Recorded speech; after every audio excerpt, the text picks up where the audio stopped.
So later on is when I told him that's why I chose not to drive. Because he asked me later on and said, really, is it just because you want to be a princess or you fear driving? I said, no, when I drive, I go into this imagination mode. And I told him, even when we go up country, you notice you're driving and I'm in another zone. That is my zone. That's where I get my ideas. So when the lockdown came, I was like, oh my God, no more drives. What am I going to do? Because it's like stifling my imaginative flow. Wow, that's so interesting. So interesting. And the fact that you recognized it so early as well. Okay. Yeah. So I was saying, so you left radio to find yourself. Yes. How was that? Wow. Because that's a turning point in your life. It actually was a turning point. I remember sitting in my window in the office at Radio 1, having gone again through my, also music causes me to go into that zone. And I asked myself one question. Irene, you have a voice, but was that voice meant to just stop in radio? And I asked myself those pertinent questions. So I said, I've become a PD, I've done a breakfast show, I've done a dance show, I've done everything in radio, but I still feel like there's something in me that hadn't yet. Something. Yes. And it's fearful, you know, when you eventually have to leave something you've been doing for so long, as like, okay, I'm at this point in my life, if I quit radio, what am I going to do next? So I remember before I could quickly change my mind, I typed my resignation letter and pushed it under my boss's door because I had to do it. And she came in the next day and she sat in front of me and said, have we done something wrong to you? I said, no. Why are you leaving? You love what you do. I said, I love what I am doing, but I feel like I'm not fulfilled. I feel like there is more. There is more. She says, well, we can give you more time. I said, no, it has nothing to do with the time at work. It has to do with the fullness of me. So I withdrew. I sat at home for about 2 months, and before then my brother passed on. In the process, there was a lady who, I was on Facebook. I remember I just went on social media. I said, okay, now I need to get in touch with people because I've been out of the system for 2 months. And it popped up, a messenger popped up, hi Irene, how are you holding? I was like, does this person know what I'm going through? Because I was asking myself so many questions. Okay, so I left radio, now what am I going to do? How am I going to find myself? What do I mean I'm finding myself? And she says, do you have a minute? I said, yes. You want someone to talk to? I said, yeah, I do. She says, okay, just lock your gate and come down. I'm just 2 houses below. I was like, did she have a camera in here? Did she know I needed someone to talk to? Okay. So my kids were, by then I was still taking them to my mom's place. My husband had traveled, so I locked up the house, walked down, found the house. I walked in, and I find this room filled with smoke and booze, and I'm like, okay, what have I got myself into? Who is this lady? So I walk in and says, hi, you know so-and-so? Yes, yeah, I'm the sister. He says, yes, we actually meet at my husband's functions. My husband's niece had married my brother. I was like, yes, but now we're talking for the first time. And you know when you go to parties, hi, just hi, just hello, the hello. sister of so-and-so's brother. So she's like, yeah, so you quit radio, how are you feeling? I'm like, I feel lost. Says, yeah. You feel lost because you don't know what to do anymore. I says, yes, I don't know what to do anymore. Says, why did you leave? I said, because I think I have a message that is bigger than just being in radio. She says, yeah, I'm going to show you to find your voice. I'm going to show you how to find your voice because you are meant not just to speak on radio, you're meant to ignite generations. I was like, okay, this is weird. She's boozing. No, she can't be. Can't be. The whole setting seemed weird. No. Then she started revealing secrets I have never told anybody. Now that's what really hit me. I was like, okay, is this a witch? Okay. You get my point. So that encounter with her then took me to another journey, more deeper, spiritual. I went into a spiritual journey. She knew all my secrets.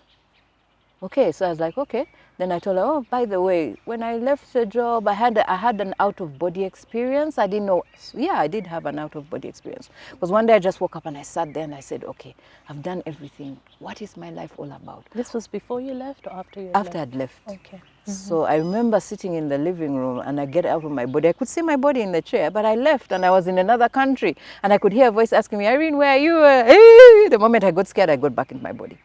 So I asked her about it and she says, yeah, because you were searching for yourself, you tuned into your inner being. And when you remove the limits of fear, you remove the limits of being in your body. I didn't know all that. So she started teaching me all that. Before I knew it, I became a pastor. Yeah, you see me? I was a church girl. Yeah, so I because of that experience, I asked another friend, and a friend told me, oh, go to such a pastor. Oh, go to such and such a prophet. Oh, go to such and such. And everyone was, now that period of my life, I was filled with fear. Yeah, but it also sounds like it was very confusing. Yes, it was. I was filled with fear. I didn't know who I was anymore. I was looking for myself. Everybody now was telling me who I should be. You see? And this lady, bless her soul, she has since passed on. Before she passed on, she told me, Irene, I was waiting for you to tell you that you're going to go through a period in your life where you're trying to find yourself, and it is okay. Go through the process. You will find your voice. She kept insisting, you will find your voice. All this is just training. So before she died, I remember I told her, oh, I had a dream. My gate had got spoiled. I tried to reach you. I couldn't reach you. She said, you dreamt. That's how it happened. My gate jumped. The guy who was supposed to come and fix his electronic didn't come. I didn't hear from Angel for some time. When I called her, someone picked her phone and said, oh, Angel is here. She's very sick. I'm like, what? I rushed down and I look at her and she was almost dead. She says, yeah, I was waiting for you, Irene.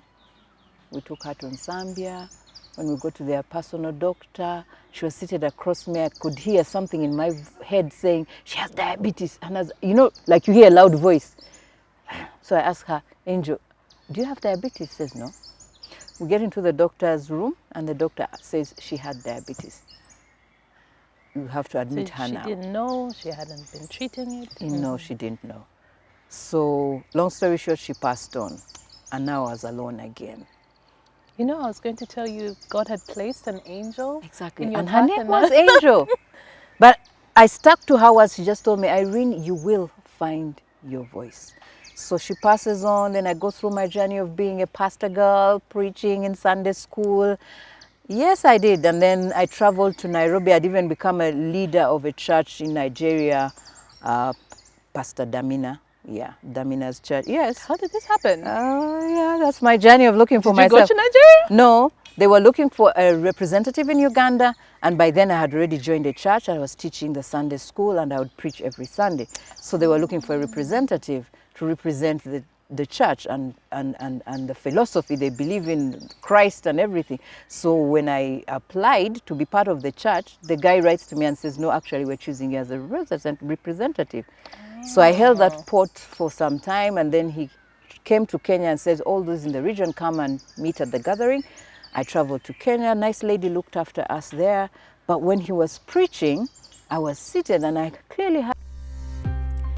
Imagine coming home to a vacation each day, to a place of pure serenity, a place of pure luxury for you to entertain and unwind. At Jacana Heights, dreams come true.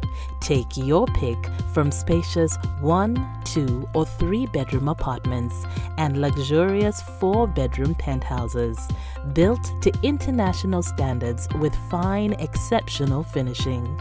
Located on Konge Hill, Buziga, with incredible views and a fresh breeze from the nearby Lake Victoria. It's a place for your body, soul, and mind, with a wide array of amenities. Contact us for more information. Jacana Heights, Luxury Hilltop Living.